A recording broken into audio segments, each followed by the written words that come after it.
Olá! O Ministério da Educação começa a dar apoio técnico às secretarias estaduais e do Distrito Federal na seleção de escolas piloto que vão implantar em 2019 o novo ensino médio. Esse modelo, no entanto, ainda é questionado. As escolas piloto que forem selecionadas já vão testar as alterações no ano que vem.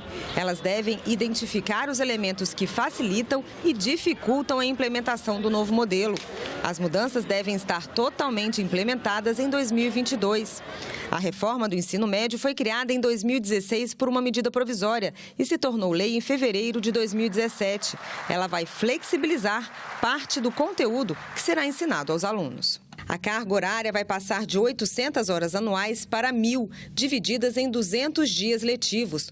No total, deverão ser 3.000 horas. O novo ensino médio poderá ser dividido em módulos, semestres ou anos.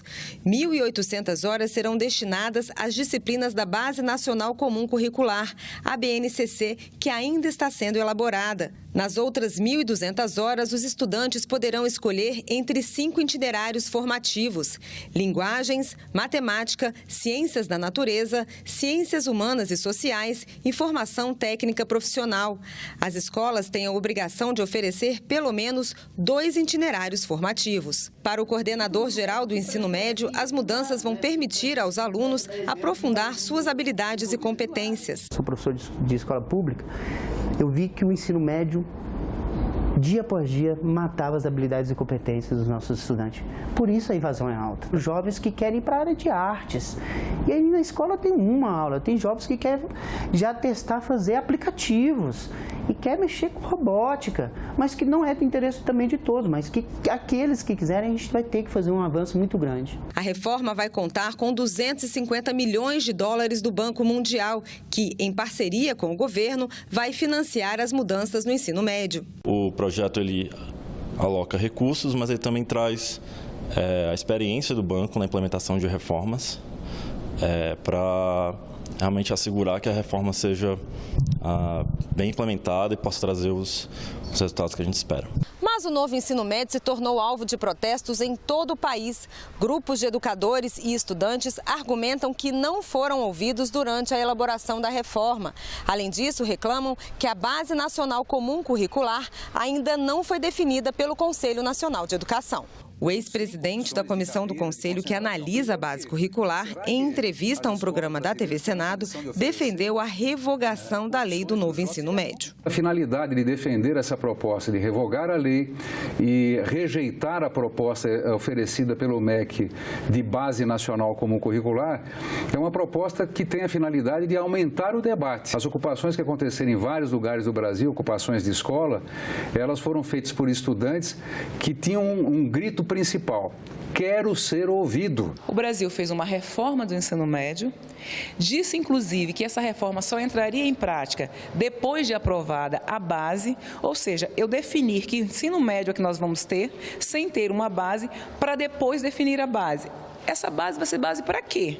Se a gente já fez a reforma do ensino médio. O ensino médio já passa por discussão, no mínimo, há 20 anos. Que vem se discutindo qual é a melhor maneira de a gente propor esse novo ensino médio e de que maneira nós podemos organizar. Então essa discussão não é uma discussão que iniciou, parece que o novo ensino médio só surgiu com a medida provisória. Não, ele se tornou conhecido, talvez, para a população mais distante do debate, do diálogo e das mudanças de quem estava acompanhando. Mas ele é uma realidade em que os jovens já estão pedindo. O Sistema Tributário Nacional completa 30 anos em outubro. A medida, que tinha como objetivo equilibrar a distribuição dos recursos entre União, estados e municípios, acabou pesando cada vez mais no bolso do brasileiro. Você sabia que toda vez que compramos um produto ou serviço, pagamos um valor a mais pelos impostos que estão embutidos no preço final? E você já parou para pensar o quanto você paga a mais por essas taxas? E eu vim às ruas para saber da população o que ela acha que são essas siglas na conta de luz, por exemplo. Você sabe o que significa PIS, PASEP, COFINS? Não. Não tem nem ideia do que é? Não. São impostos que você paga junto com a conta. Você sabe por que você paga esses impostos? taxa de iluminação, talvez. Só sair da taxa de iluminação. Esses impostos servem para abastecer o caixa da União, dos estados e dos municípios para custear parte das despesas de administração e dos investimentos do governo. No caso da conta de luz, a eletricidade é só um dos produtos pelos quais você paga. O peso da maioria das contas vem de impostos e de encargos setoriais, que são recolhidos para viabilizar políticas públicas para o segmento. O sistema tributário atual nasceu com a Constituição de 1988. O objetivo era tornar a cobrança mais democrática e, com isso, conseguir uma melhor distribuição entre União, estados e municípios. Basta dizer, por exemplo, que foram dados para os estados a competência, por excelência, de tributar o consumo pelo ICMS, com bases, por exemplo, como energia, como petróleo, como transportes, como serviço de telecomunicação. Então, você aumenta sobremaneira a receita desses entes para acompanhar o aumento das competências deles também. Os consultores legislativos Júlis Queiroz e José Evan de Araújo são autores de um estudo que analisa os 30 anos do sistema tributário na Constituição e para onde ele deve caminhar. Eles explicam que não foi só a descentralização estabelecida na Constituição de 88 que gerou aumento de complexidade, mas também a reação da União, que precisava recuperar o seu caixa. E como é que a União recupera o seu caixa? Através de tributos que ela não precisa repartir com os demais entes federados. Por excelência, as contribuições sociais, PIS, PASEP, COFINS, CSLL. À medida em que ela começou a cobrar contribuições sociais que não eram partilhadas, a carga tributária começou a aumentar, mas ao mesmo tempo ela não chegava nas unidades federadas na mesma proporção. A partir daí, teve início a chamada guerra fiscal. Estados e municípios começaram a pensar em como atrair investimentos e arrecadar mais, aumentando os próprios tributos.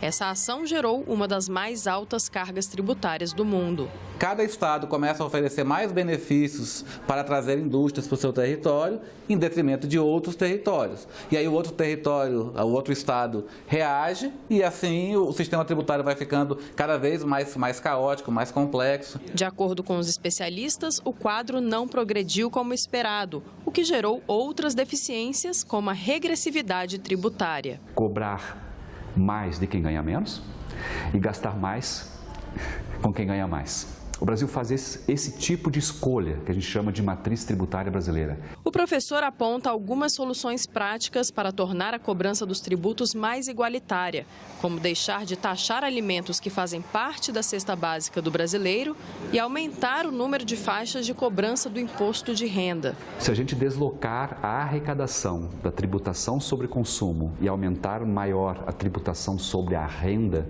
e sobre o patrimônio, você cria, no entender do FMI, do Fundo Monetário Internacional, um círculo virtuoso, porque as pessoas passam a ter maior poder aquisitivo, as pessoas de menor renda, pela tributação menor, e ela gera um círculo virtuoso na economia. O Congresso analisa uma proposta de emenda à Constituição para criar um imposto único sobre bens e serviços. A principal proposta é a unificação de todos os tributos sobre consumo em um imposto só. A Lei Maria da Penha, que completou 12 anos agora, em agosto, é conhecida por seu papel no combate à violência contra a mulher. Mas ela traz também a preocupação com a igualdade de gênero. Um de seus artigos prevê a criação de políticas para garantir os direitos das mulheres nas relações familiares. A divisão das tarefas domésticas pode ser um ponto de partida para assegurar esses direitos. Cuidar dos filhos, limpar a casa, lavar, passar, cozinhar. Tarefas só de mulheres? Os dois podem contribuir. A maioria dos homens explora muito a mulher. Lavo o banheiro, limpo casa, lavo a área, faço questão de ajudar minha mãe. Eu tenho amigos homens que nem chegam perto da cozinha, tem que ficar tudo dependendo da mulher. Nós trabalhamos fora, temos filhos, cuidamos em casa, cuidamos dos filhos. A primeira a acordar, a última a dormir, né? Infelizmente, o homem precisa acordar para a realidade, né? De vez em quando eu cozinho. Aqui acolá, limpo o chão, lavo uma roupa, lavo uma louça, mas é muito difícil. Quem faz isso mais é minha mulher. Na casa do Rodrigo e da Valesca, não tem essa de um trabalhar mais que o outro, não. Casados há 5 anos, os dois trabalham fora e dividem igualmente todas as tarefas de casa. Meu marido faz tudo que eu faço em casa, exatamente igual. Coloca ela para dormir, dá banho nela, troca a fralda dela, a gente faz tudo dividido por igual. Fui fazendo, fui me adaptando, né, para que a gente levasse a vida da melhor forma possível, né. Os dois concordam que a divisão de tarefas ajuda e muito a evitar o estresse em casa. E eu não preciso chegar em casa e ficar, fulano fez isso, fulano fez aquilo, porque aí estressa mais ainda, né. Vamos carregar o piano, porque o piano é pesado, vamos dividir o peso do piano para que todo mundo, né, consiga carregar esse piano, para que seja, no final das contas, uma coisa leve, né. O problema é que nem todos estão dispostos a ajudar a carregar o piano. No geral, são as mulheres que ainda pegam no pesado em casa. É verdade que o número de homens realizando trabalhos domésticos cresceu, mas as mulheres ainda dedicam quase o dobro do tempo que eles às tarefas do lar, mesmo considerando as que trabalham também fora de casa. Em média, as mulheres gastam quase 21 horas por semana com tarefas domésticas, enquanto que entre os homens, a média não chega a 11 horas. A PNAD, que é a Pesquisa Nacional por Amostra de Domicílio do IBGE, também mostra que as filhas e enteadas trabalham muito mais em casa fazendo afazeres domésticos e de cuidados do que os filhos e enteados. Olha só, então nós estamos repetindo esse padrão com os nossos filhos. E não é só o trabalho físico, não.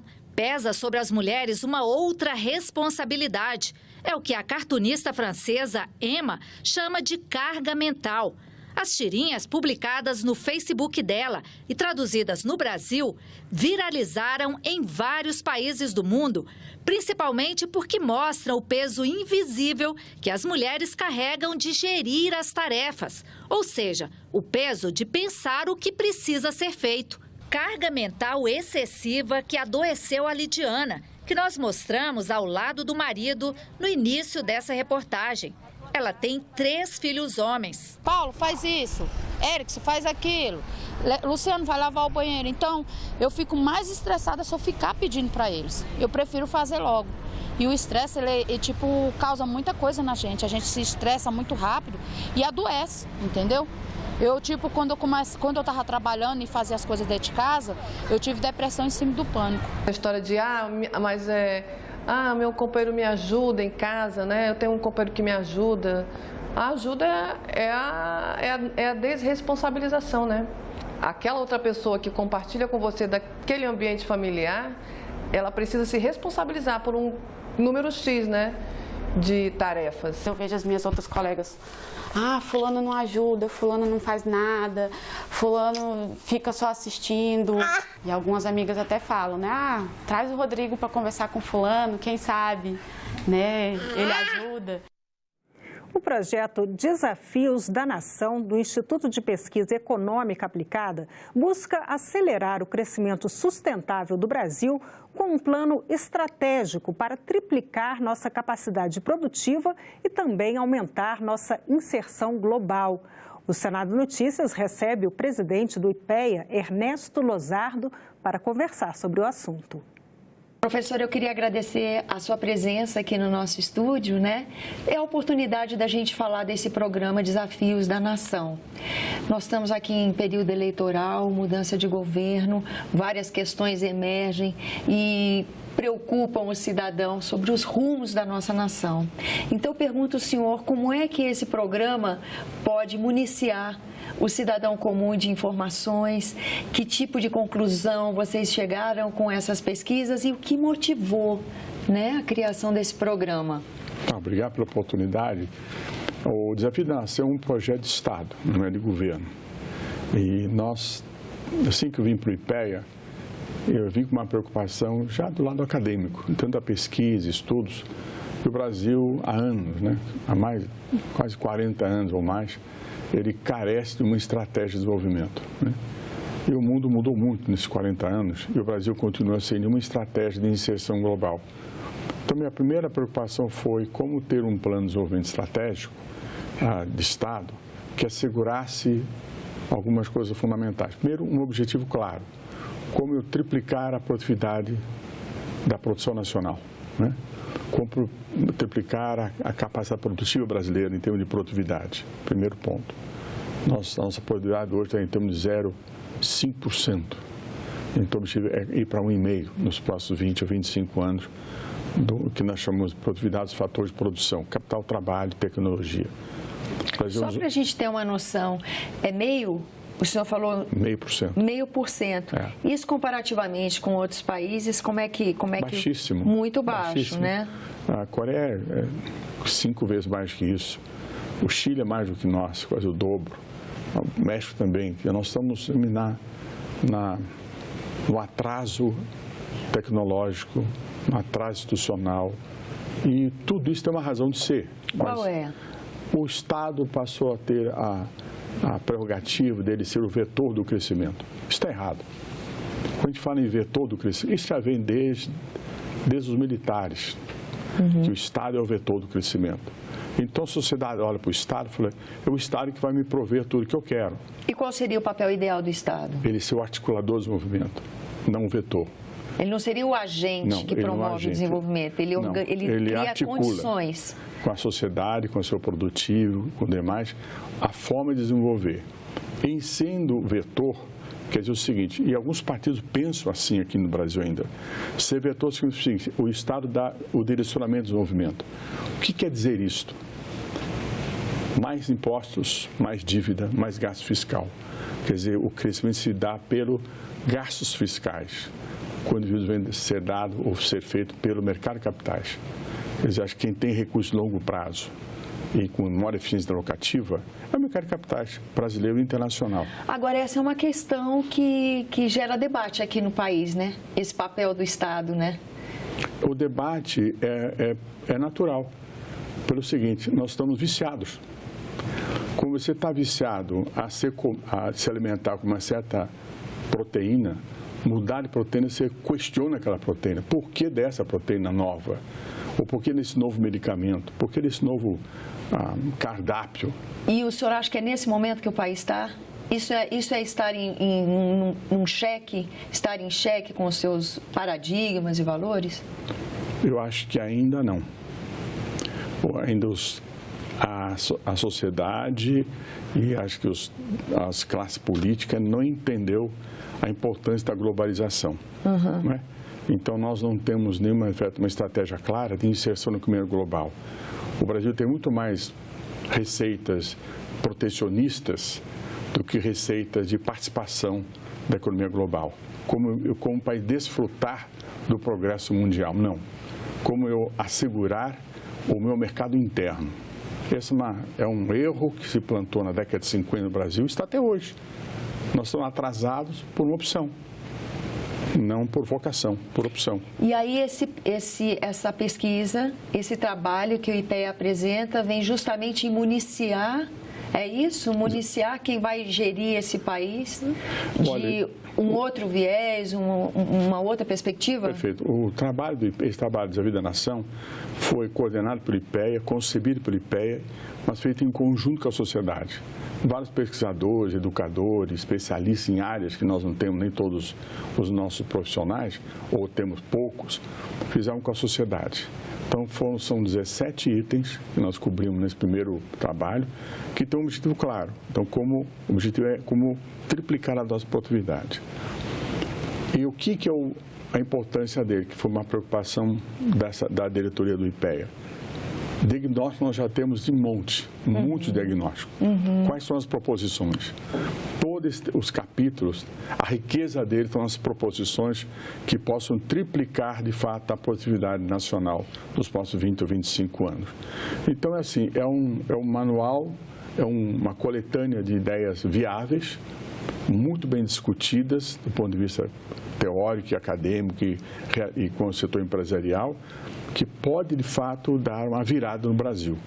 Então, o que significam essas proposições? Qualquer parlamentar pode ter acesso às medidas e faz uma emenda parlamentar para vários setores, petróleo, gás, saúde, educação, marco regulatório, inovação em tecnologia, inserção internacional, comércio internacional.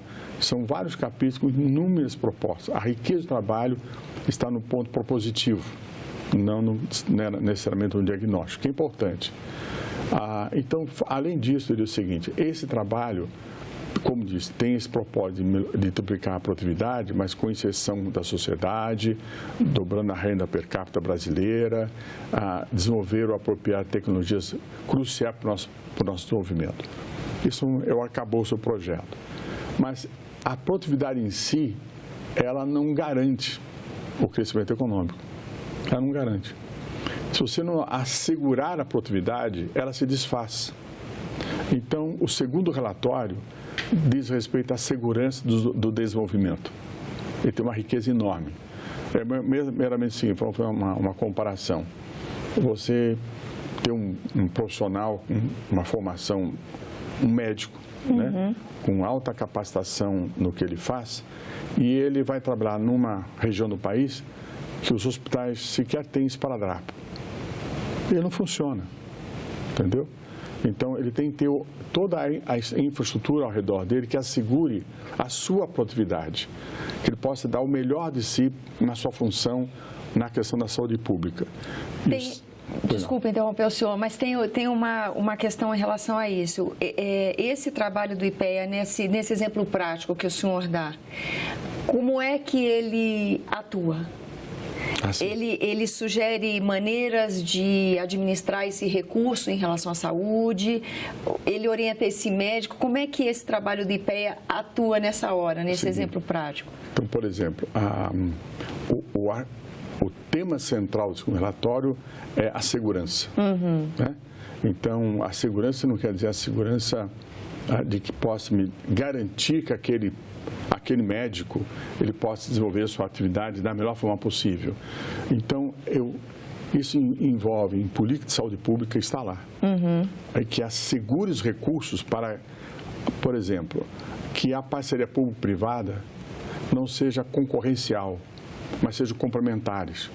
Ou o setor público quer a parceria com o SUS para ter os mesmos recursos do SUS. Acho que tem um erro de foco. O SUS tem uma função clara. O setor privado pode sim fazer parceria com o SUS para complementar o SUS. Aonde? Na gestão, por exemplo. O SUS é muito mal gerido.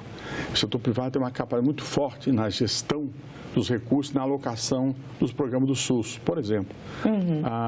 Vamos dar um outro exemplo, que pela primeira vez a Defesa Nacional, né, é chamada a fazer parte de um relatório de desenvolvimento do país. É a primeira vez que nós chamamos a Defesa Nacional para compor esse nosso relatório, focado na segurança. E, curiosamente, o que se trata a segurança para a Defesa Nacional? Não é ter mais armamentos, não se trata disso. Tem uma série de investimentos que são importantes, que estão listados lá. Mas é fundamentalmente como assegurar a soberania nacional. Esse é o foco. Entendi. Na área de alimentação, não é só você ter mais produção de grãos e commodities, mas como assegurar a alimentação do povo brasileiro. Professor, eu agradeço a sua presença aqui conosco. Muito obrigado. Eu é que agradeço. E nós ficamos por aqui. Você pode rever as reportagens desta edição na nossa página na internet, senado.leg.br/tv. Muito obrigada pela companhia. Continue sintonizado aqui na TV Senado.